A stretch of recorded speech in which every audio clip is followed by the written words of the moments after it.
Hello, everybody. What's up? I am VeVe Magic, and I am here live from the happiest place on earth, Disneyland. My outfit's a little different today because I'm in my resort gear. I'm going to go to the pool after this, but I am so pleased to be joined by VeVe artist Jaime Camarillo, also known as Circus Tiger on Twitter, but you can find him on Twitter under Circus Tiger or also on Instagram, but I think I follow your personal profile on Instagram. But thank you for joining me and agreeing to this. I'm so excited. Thank you. Yeah, it's very nice to meet you and very nice to talk to everyone. Yeah, I've been seeing you popping into some of the spaces in our community on Twitter lately. And have you been around for a while, or have you just recently been getting a little more involved?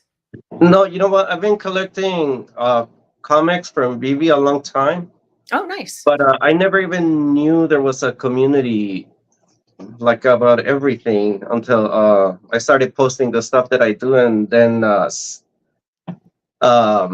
people just started reaching out to me, and then that's how I started getting into the communities, which I love. Yeah, you got added to a DM group that I'm in.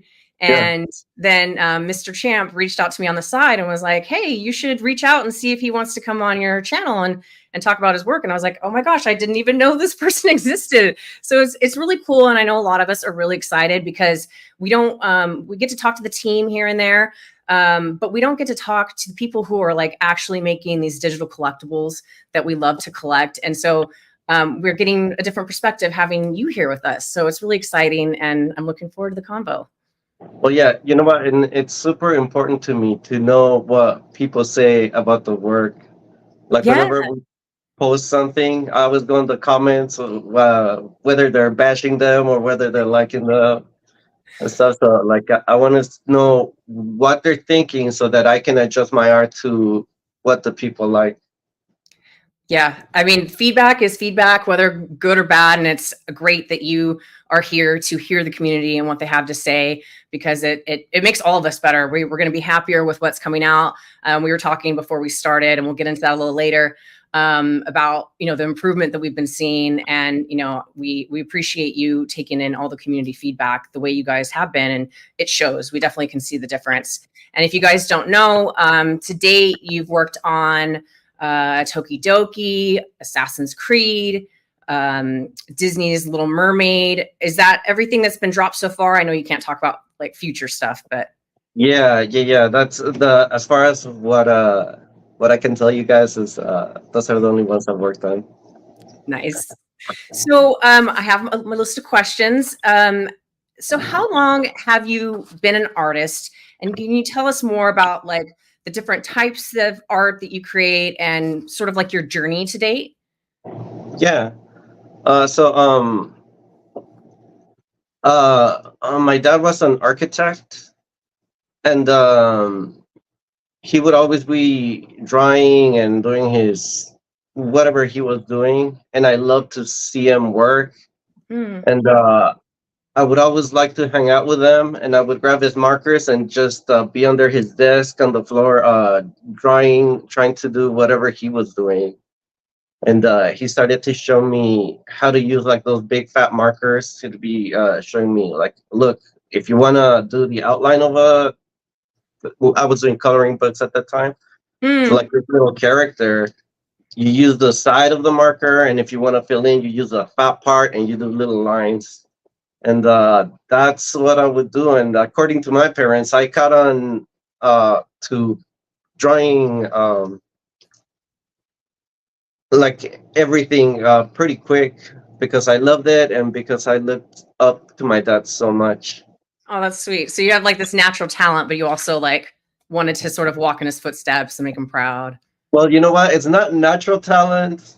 Really? And I'll tell you why in a little bit. So yeah, I've been drawing all of my life, and I was born in Mexico, and like the most ghetto part of Mexico. And the ghetto part of Mexico is not like the ghetto part of like the United States. Like over there, it's pretty terrible. And as soon as I don't know how I found out that you could make money by making cartoons. I think I saw some kind of behind the scenes Disney show, Really? and my mom told me that those guys get paid to draw. Like I got obsessed with wanting to be an animator. But Huh. when you're in Mexico, wanting to be an animator is like you might as well say that you want to be Godzilla, because it's probably not gonna happen. Um, Specifically in that part of Mexico, Mm.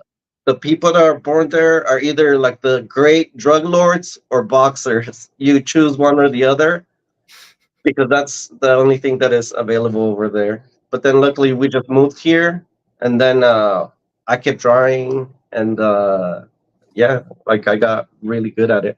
How old were you when you moved here? I was 11. Okay. So And yeah, yeah, you're based in Southern California, correct? yeah, yeah, yeah.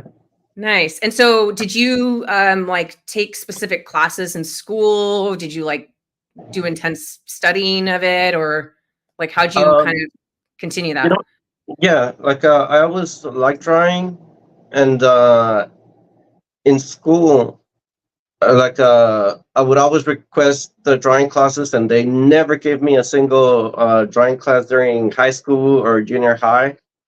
I would always get like home ec or like any of those other classes that I hated for some Yeah. reason.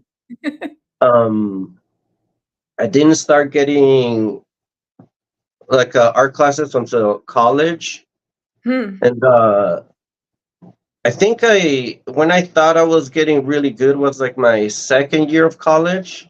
I thought like, man, maybe this is possible. But then I saw this. They brought this class from somewhere of like super talented kids that have been drawing all their lives too, and I was already, like I said, I was drawing for 2 years in college, and these kids were like junior high, and they were Oh, drawing so much better than I was. oh Like wow. it was so crushing. It's defeating, right? Yeah, it's like, oh man, I thought I was doing so good, and these kids that are like 11 or 12 just blow me out of the water. And But you but I kept think pushing. what's that? You kept pushing though. You Yeah, kept yeah, after yeah. it, right? Well, like I was hungry. I was really hungry. I remember I was working at Jack in the Box at the time, and I remember just like being sweeping and cleaning windows, and I was thinking like, man, if somebody just pays me the exact same money that I make here to draw, I'll be happy the rest of my Mm. life. Oh, I just wanted minimum wage for somebody to pay me to draw. oh, that's passion right there. Yeah, But let's talk about this. So I went on to your it was like Linktree or something on your Twitter. And it says you've had work in television and movies such as WandaVision, Iron Man 3, Mandalorian. So I would say that's a step up from Jack in the Box. yeah, So can you tell us more about that? Please feel free to like go on a story. I'd love to hear about all these sorts of things. yeah. Also, I just kept going to school drawing while I was working. Um, it was super tough, especially when you do art and when you tell people, like when they ask you what you're going to college for, and you tell them that you're going to study art, they just give you that look like, oh man, you're just wasting your time. And I think that's one of the biggest barriers on people becoming artists, because other people don't see it the way that you see it. Like to Right. me, like I said, my goal was just to get paid minimum wage to draw whatever or design anything. So I started taking graphic design classes, drawing classes, animation classes, and I started getting clients for like business cards. Mm-hmm. I would do this like terrible business cards of just local businesses. Sometimes they would have like a movie store where they would also sell leather and jewelry for some reason. And so they're like, yeah, I want this picture of this kind of leather and this fancy ring and also these movies all in the same business card. Like, oh man, okay, that's what you want, that's what I'll do. And that wasn't the only one, it's all like every local business around my area. I would just go around, ask if they needed some kind of design, Wow. and I would do it for them. Good for you. Yeah. Later on, my dad got me some work from the place where he was working at. It's a fancy furniture store. Hmm. Where they made this fancy portables and kitchens with figures and stuff, and I'd be doing outlines for them. But I always wanted to work at a graphic design studio. Back then, we had graphic design studios like Photoshop, and having a laptop wasn't as common as it is now. It was like if Right. you wanted to get paid to do work, like you had to work for a graphic design studio. And I kept getting rejected, like for the longest time. Oh, Then I got into 3D because animation was kind of dying. When I was taking animation classes, I was drawing probably about 10 hours every day. I wow. would I would I would go to school in the morning, like at 9 in the morning. I'd get out until like 8 at night, and then I'd go to work. I'd go back home, sleep for a few hours, and then do the same thing over every day. Oh my gosh. Talk Yeah, about perseverance. I know. So Um, tell me how that transitions to you working in television and film then. okay, so after getting rejected by pretty much every graphic design studio, I kept taking classes. I started learning 3D. Mhm. The teachers at the school that I had were pretty terrible because that school where I went was the first school to ever have like a 3D program, like a 3D animation program. And Okay. so Yeah. they didn't know what they were teaching. They would Oh, just follow the book and just kind of stay one lesson ahead of whatever we were doing. And it was very obvious to us as students that the teachers didn't know what they were doing. oh my gosh. Yeah, so after a couple of years, I just thought, like, you know what? I don't know why I'm paying for this. Like, I can follow these books on my own at a faster rate. And that's what I did. I dropped out of just that college period, and I bought every single Maya book that there was. That's the name of the software that we use. It's called Autodesk Maya. Okay. I bought every book that I could find. And then instead of going to school, I just bought myself a computer and just started learning on my own. I Uh, mean, sh- what's that? it's incredible. The chat is blowing up, and your resilience and just pushing yourself and like, nah, I'll just teach myself. Like this is amazing. I didn't know any of this guys beforehand, so I'm following along and learning with you, and it's an incredible story. I think a lot of the artists that are around my age have a similar kind of story. They like most people just don't talk about it, you know. And like us artists, we're very shy. We don't. We're not out there talking to people a lot and stuff. Yeah. But All yeah, right. let me see. Oh, then I got a school job as a teacher, as a 3D teacher. Seriously. Yeah, yeah, yeah. Wow. Um, and during that time, like I knew, like the way that the industry is now, it's like it's very specialized, right? Like if you're a modeler, like they teach kids only modeling. If Mhm. you're a texture artist, they teach kids like pretty much only texturing. If you're a rigger, but back when I started, there wasn't such a thing as a different type of career. You would just learn all of 3D at Everything. once. Yeah. And so when I got that job, I became very valuable to that school Wow. because they had teachers that could teach only one subject, and I could teach kind of everything. They liked me there, and I met a friend who was rigging, and rigging is one of the hardest things you can do as far as 3D goes. It's a little bit like a chess game, Hmm.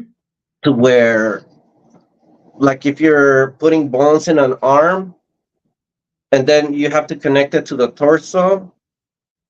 Like sometimes if you don't connect the joints and the controls in the proper way, it'll break the rig, and like the model will deform Right. in very weird very weird manners. So like he helped me to just improve my rigging, and when he got out of there, he went to this theme park company Okay. where he said like, hey, we need another. Oh, no, you know what, it wasn't even a theme park company. To he got a job at a studio, actually at a movie studio, Oh, okay. and they needed someone to help rigging and a little bit of modeling. So he's like, Hmm. hey, I'm gonna try to bring you in. Hopefully, I mean, we can work together again. So Wow. yeah, he's awesome. Like I still talk to him. He gives me so much work. That's He's awesome. amazing, and he's one of the best riggers in the world now. So Um, so tell me about some of these projects you've worked on, and like if you can go into like a little bit of detail of like what you did for, you know, like say WandaVision or Iron Man. Like yeah, can you yeah. share with us what you did? Yeah. So like I left that school, and he brought me into the studio where he was working, where they were working on Magic the Gathering, the video game. Ooh. And I was helping him rig characters. And then some of our modelers weren't that great. The modeler that we had was from DreamWorks, Mm-hmm. and like I didn't know it at the time, but DreamWorks modelers just have fame for being terrible. And I was taking over a lot of his work. I was taking over a lot of texturing work. I was taking over like a lot of work that other people weren't able to just quite finish. I was helping them on whatever they needed. But when we finished rigging the characters, the owner of the company let me go. He's like, "Hey, like your work is done. So like if we have something else, we'll call you back." Hmm. When they let me go, the guys that were working on the project told the owner to bring me back because I was helping so much everywhere. Like, and he didn't Wow. know. You know, they just think about the budget. They don't Right. know about what's working on, who's working on what. Right. Um, they just work on the budget, and like if it's your time to go, it's your time to go. So the guys wrote a letter uh, telling the owner everything that I was doing, and they brought me back like 2 days later. Wow. We finished the project, and then the owner started looking at what I was doing. And then when we finished that project, they kind of let everybody go, and then he kept me working there. Um, so I worked on that game. I started doing all kinds of movie titles. At the time, everything was switching from 2D to 3D, Hmm. and I was just doing logos for every kind of show that you can think of. If you look at the Stars logo, like they have a 3D logo. I made that. I made their first 3D logo. You made Star's logo? Yeah, like the Stars. Yeah, the cable Wow. channel. The channel. Yeah, Yeah. yeah. Wow. I made a bunch of 3D for phone commercials for about a year. Like almost every 3D logo that you saw during that time, I probably made it. It Oh my was gosh. it was kind of cool at first, but you know, after a year, it's like all you're doing is just text. To me, it was just text. Monotonous. Yeah. Yeah. But anyways, after the year ended, like usually movie studios, like when the year when you get to about uh I don't know, the end of October, work gets slow because nobody wants to work. It's a very hard work from like March till October, and then it just slows down a lot because everybody goes on holiday. And they told me, okay, like we don't have work right now. We're gonna let you go. You've been doing very good. If we ever have anything again, we'll call you back. And like I was kind of sad because I knew it was just kind of the end of that period of work. You know, I just Right. was like, oh, that kind of sucks. I gotta go. About 2 weeks later, that same company called me, and they're like, "But I'm gonna cry. Oh. Would you like to work on Iron Man?" And it was bonkers. Yeah, I started working on Iron Man. I called my family. I called everybody I knew. Oh. And after that, I just started working on nothing but big projects. So it was pretty cool. You're gonna make me emotional. Just so you know, I cry on stream all the time, so it's okay. Yeah, If anywhere, you're safe here, I promise. I yeah, mean, yeah. I got chills. Like this is wow, you're blowing my mind because this is I thought this was going to be fairly technical talk, and it's just Uh, this is so inspiring. I mean, you have to read some of the stuff. This guy is my new hero. Protect this man at all costs. yeah, it was Don't cool. make me cry. It This was is super cool. To go from where you never thought you would get paid for anything, to working on like the projects that you like. It's just cool. I like it. I yeah, never okay. even thought about You're it. getting the tears. You're getting the tears. Congrats. I know. But yeah, after that, let's talk about something else. After that, uh, I've worked on a bunch of other movies, and then my same friend got to work at a theme park place, like a Saudi Arabian Oh. theme park uh, place. It was here, right? But like the company, that Mhm. company that had that place was from Saudi Arabia, and they were working on like this giant theme park that they wanted to do in the Black Sea. Oh. For the longest time, they've been wanting to make a tourist attraction for everybody there, and to try to bring people and make it like center of the world kind of thing. Uh, he brought me into that company, and when I started there, what they were doing is that they were bringing in all the best artists from every company. So like if you had a guy that worked on like Superman or whatever or Avengers or whatever, they Wow. would get him out of whatever company they got and bring him there. So like every supervisor I ever had was kind of working there. Wow. And then the king of Saudi Arabia, it was more like a zoo of artists,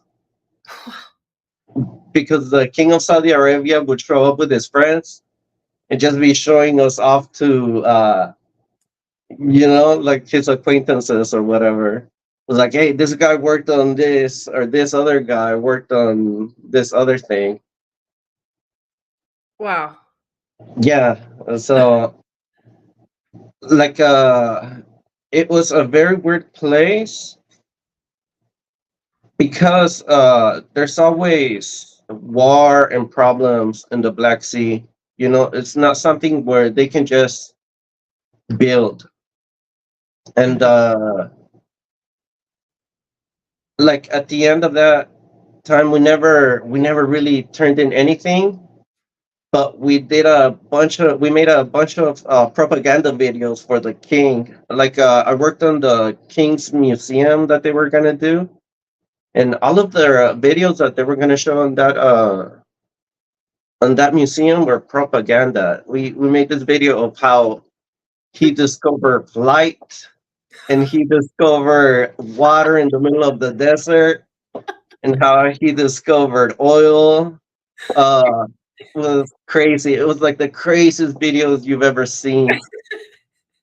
Uh, so yeah, like Story. yeah, it was crazy, but it was cool because like they were paying everybody way more than any studio would pay. It was like everybody was getting paid double of what they would make on any movie studio, and movie studios pay you okay. You know, it's not bad. But that it was nothing like that place. We also had like a historian. We had a lady that would work on costumes. We had like all the different cloth that we had to model into our characters. It was like a mini Pixar or something.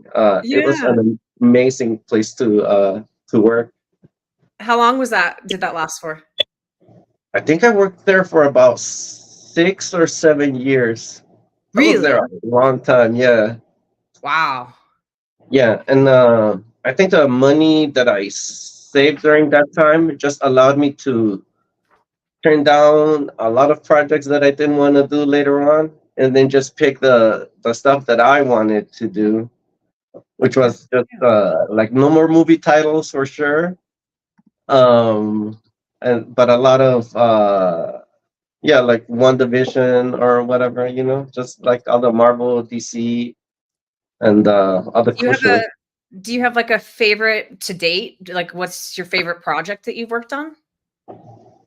I have a lot of favorite ones, but like the ones that are the most fun to work are the ones that nobody heard about. Like there's this show called Librarians. Hmm. Nobody has ever seen this show ever, but they had like 4 seasons of it. But what was cool about it is that it was a small team. It was probably around 10 people, and those 10 people did the effects for like every episode during the season. Hmm. Um, a lot of the big projects, like any of the Marvel or DC stuff, Hmm. you're just like a little part of the machine. It's very everything is very automated. Right. Somebody draws it. You have the concept artist that draws it. You have like a couple of people that approve it, and then you start modeling. The next person paints it. It's more like a factory environment rather Mhm. than super creative. Right. Instead of like sort of seeing something from beginning to end and being part of the whole process, you just sort of do the Yeah, conveyor yeah, belt. yeah, yeah, yeah. That's exactly what it is. So a lot of Interesting. the projects that are my favorite are like the little projects that nobody ever watches. Those Right. are But like you feel like you super had fun. more of a role, Yeah, right? yeah, Yeah. yeah, for sure. Like, because sometimes like also it's really fast paced. Mhm.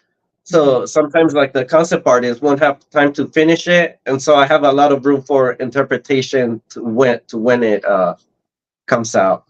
And that happens on movies too. Sometimes like you just get a rough sketch. You talk to the because everybody's always in a hurry. Whenever we're working on movies, uh, it's always performing at a very high level, but Mm. also very very fast. Mm. So it's Intense. Yeah. different. So yeah, they send me like a rough sketch, and I have to make sure that I make it better, and Hmm. then the next guy has to make sure that he makes it better than what I gave him. So by the end, we get as pretty as we can. Yeah. And even on those shows, like the people complain that like how terrible uh graphics look now, CG looks now. Hmm.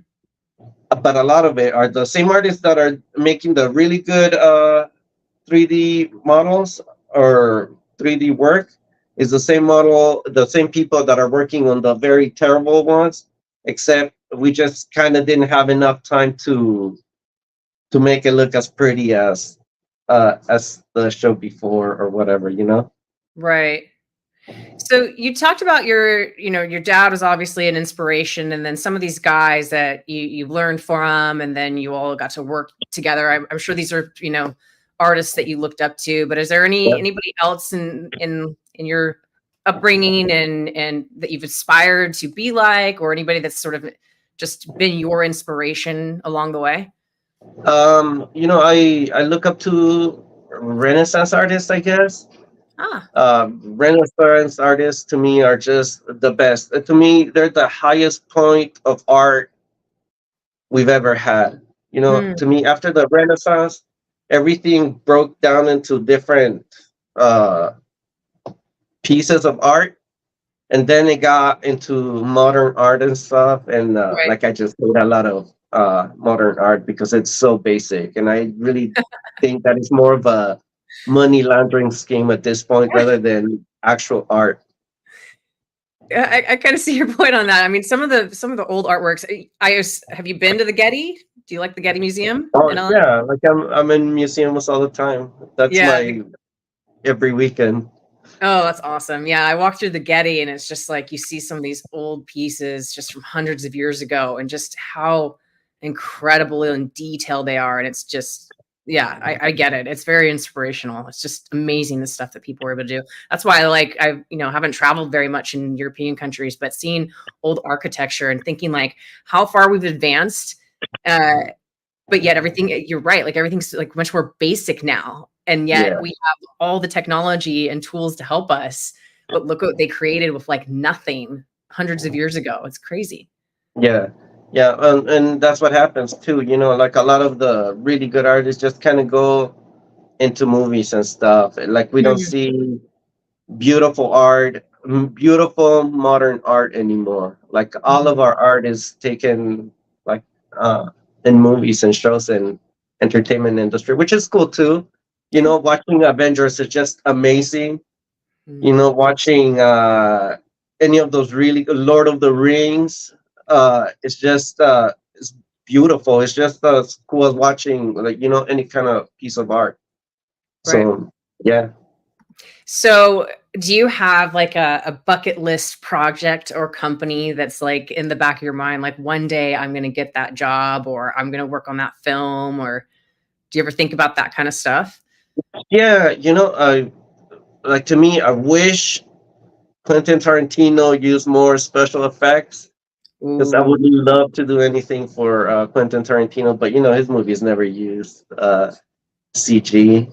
Right. Um, I turned down projects that I wish I knew what they were. Sometimes when you work at a studio, you get to choose what project you worked on. Mhm. Like when I worked on WandaVision, I had the choice to work on either WandaVision or The Boys Oh, wow. or Joker. Yeah, Oh my and like god. I didn't know what The Boys was back then. I was like, Right. The Boys, that sounds so stupid. So I'm like, no, I don't want to do The Boys. And I thought Joker was gonna be the Jared Leto Joker, Right. which I just completely hate. I thought like, okay, I don't want to work on Joker and I don't want to work on The Boys. I'm gonna go with WandaVision because that's a cool project. But I wish I would have worked on any of the other two because I love the Joker and I love The Boys.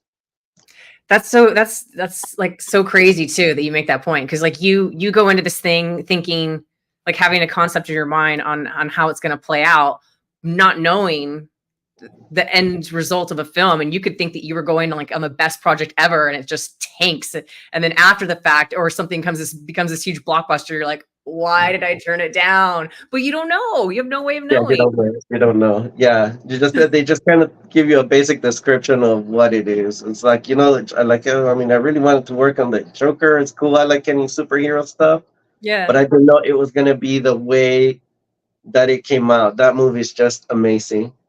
Yeah. Yeah. Well, Falcon likes WandaVision, so you got a fan.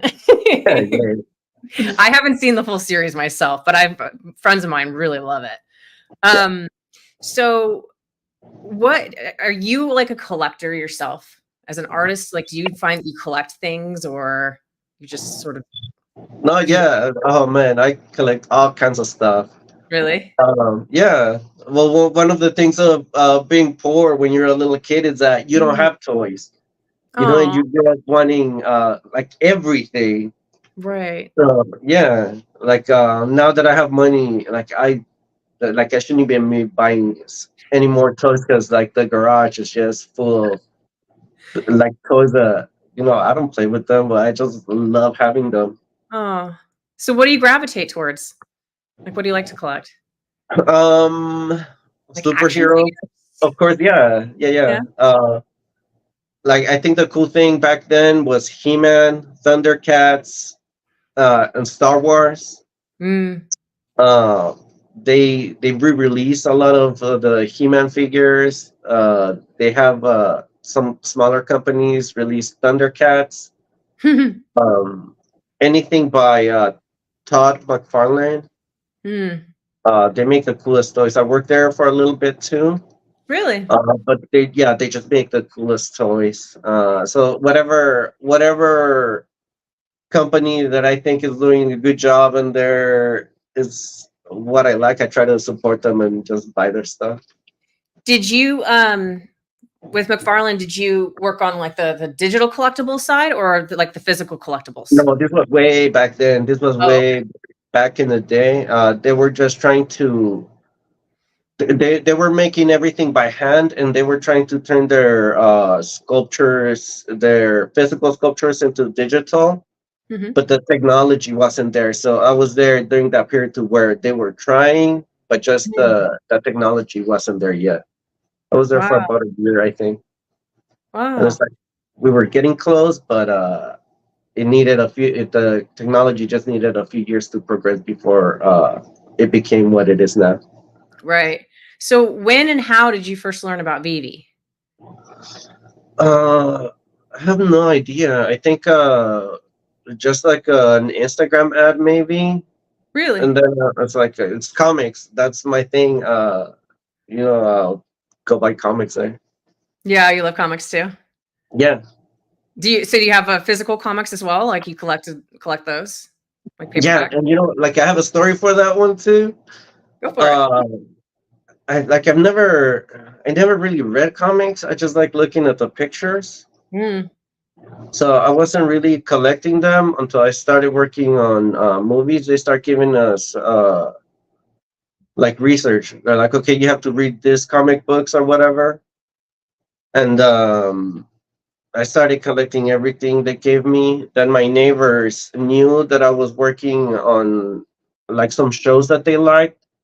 They had a giant collection of comic books. They had boxes of like anything that you can think of, and they were like this box is 1992 DC Batman. This other box is 1994 The Flash, and they they were gonna move. And whenever I wanted to do research, I would just go ask them. And when they moved, they gave me all their comics, like labeled and everything. So I have like all their collection, super Whoa. nice. And So that leads me to this great question. Do you have like like your favorite collectible that you own? Like one let me piece, whatever it is. One piece. I see you've got guitars in the background, like whatever it is. You have something that is just like that's like if my house burns down, this is the first thing I'm taking with me. no, the first time if my house burns down, I have to take my computer because that's all the projects that I've worked on is like if that thing burns, that's just gonna be crushing. I Yeah, have a right.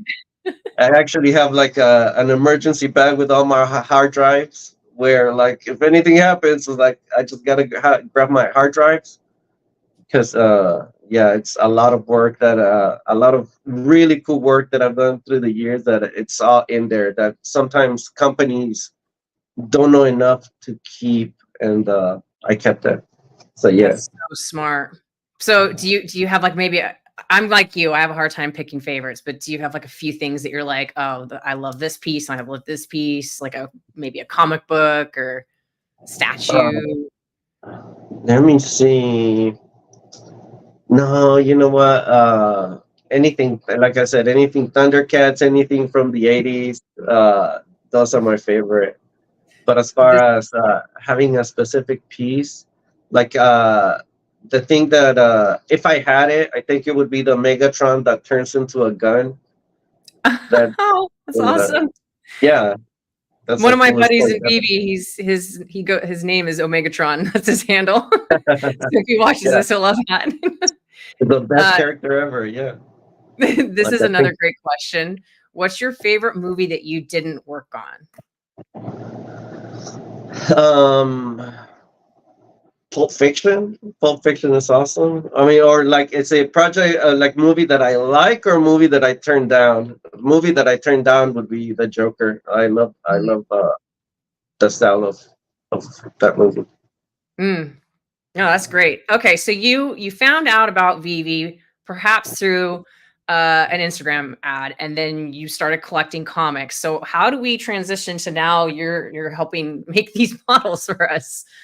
Okay, so when you're in the industry, there's a lot of very crazy people. Artists are very crazy. You know, like we're always the loners in the corner of the room that nobody talks to, and that's why you grow up drawing, right? Like you're very Hmm. quiet and shy. Hmm. So, like in a studio environment, sometimes it's very hard to work with certain people, but are sometimes they're very talented, but they're not very nice, or sometimes they're not very talented, even though they're nice.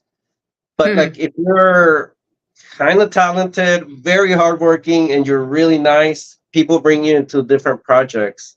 Love that. So one of my friends that I've been working with, he brought me into this is a different friend, Hmm. like into a different theme park. Then we worked on a project for NASA for the space station. We worked on different projects. He always gets super cool work, and he brings me in as part of the team. He started working at VeVe as an art director, Mm.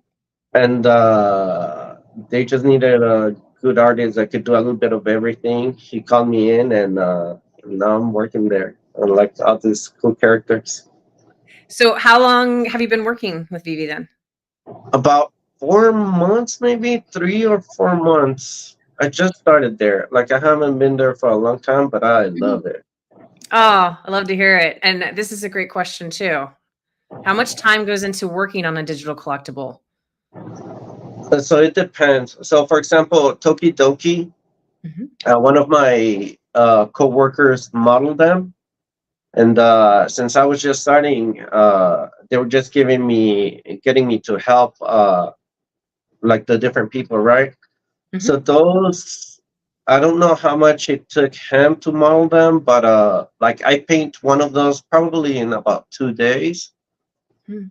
And then we get feedback, and then we get another day to change it to get more feedback. So I would say like a Tokidoki takes about 3 to 4 days to paint. Probably three. I'd say 3 days to paint, Wow.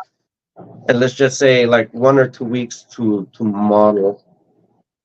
Something like Assassin's Creed. Um, the those characters have so much detail and so many layers that it takes a little bit longer. That first one that we dropped had to take 2 weeks because I think they signed the contract kind of late, Mhm. and so we only had 2 weeks to finish it. We kind of have some of the models that they use on the video game, so I just Mhm. kind of had to clean up the models for that, and that like it needed a lot more time, but we had to finish it in 2 weeks, so we finished that in 2 weeks. But like if you start an Assassin's Creed character from the beginning to the end, it takes about a month uh, Wow. to finish those. Yeah, Wow. Yeah, they're I don't know if it was Assassin's Creed, but you posted a video or a story. I thought it was one of the characters, and it was showing like you doing all the different pieces on the outfit, and I was just like, wow, it's like it was just incredible detail. If you guys aren't following him, you need to follow him on his socials because it's like you get to see kind of inside of what you've done on some of these things. And the we just see the finished product, but it's cool when we get to see a little bit more that actually goes on behind the scenes. yeah, and that's one of the other things that we're working behind the scenes is Yeah, because like it has to be for a phone app. So like a lot of the detail gets lost sometimes. It looks really cool when we're working on them, and we're consciously trying to get that detail that we're getting on like on our working model onto Right. the app. And I think it's happening. I think a lot of not only do we have like some killer artists now, Hmm. but also we're consciously trying to make this stuff so much better than what we've had ever. So hopefully you guys start to see the change of quality and just overall awesomeness on these characters. This is a perfect transition into what we were talking about just before we went live. And we have the Carnage and Venom drop crafting happening tomorrow. And Yeah. while you didn't work on those pieces, you had some really interesting perspective that I would love for you to share about it, and about the how we got to see these collectibles on first glance, and sort of how important that is to you. Yeah, so like there's been a conscious effort on VeVe side. I'm not sure who it is. I'm pretty sure it's like the owners, on making these things better, and they started to bring movie artists to work on them. And one of the things that we noticed is that like a little bit of the marketing is not as cool as it could be. And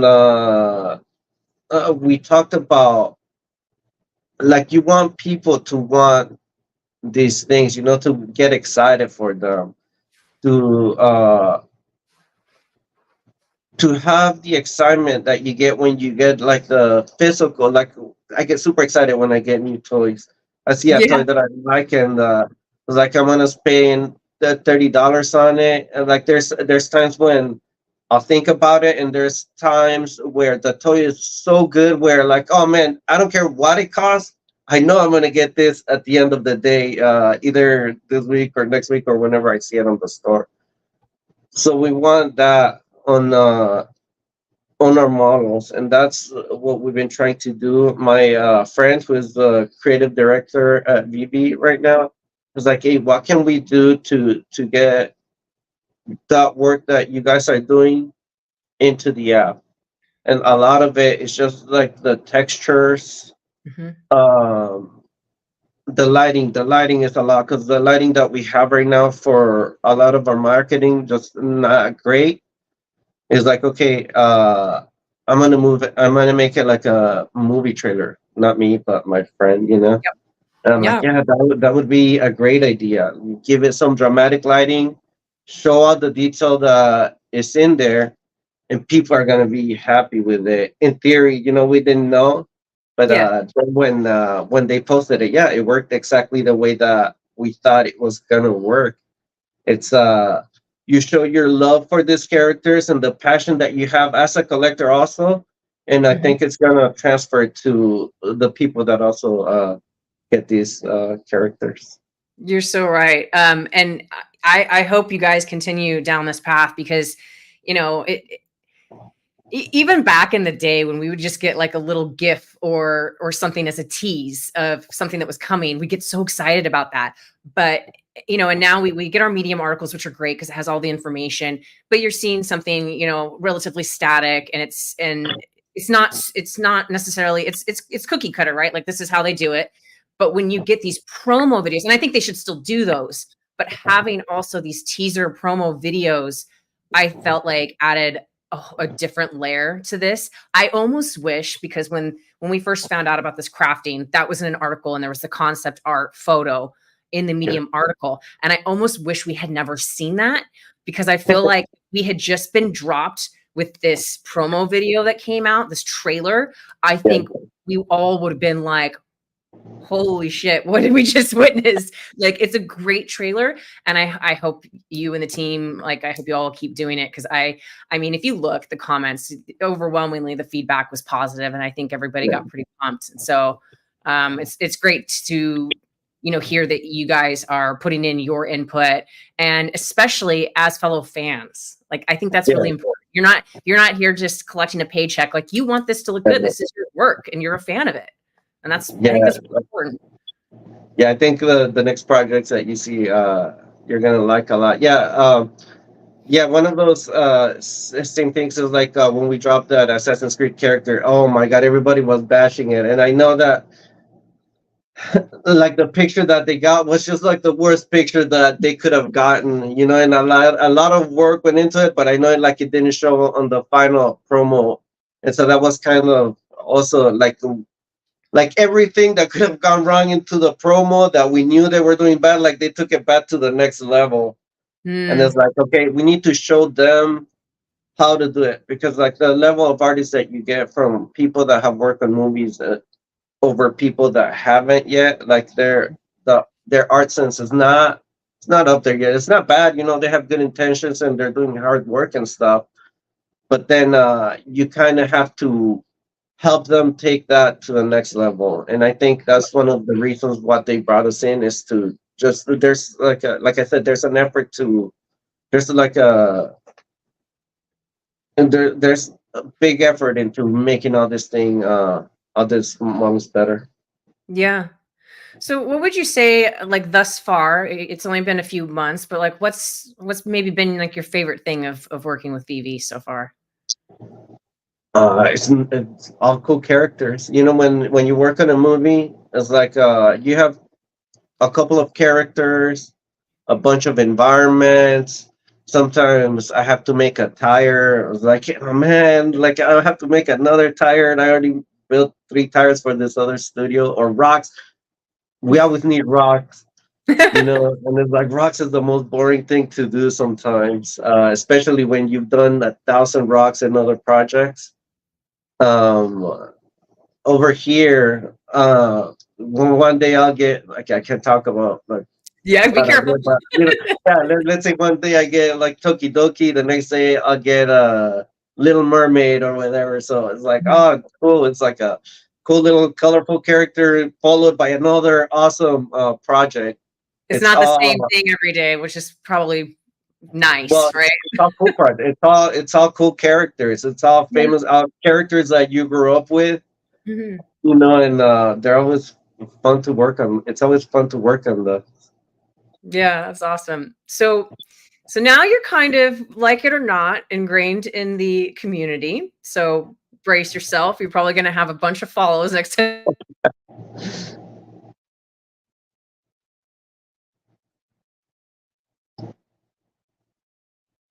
Um, I think she froze, or either she froze or I froze.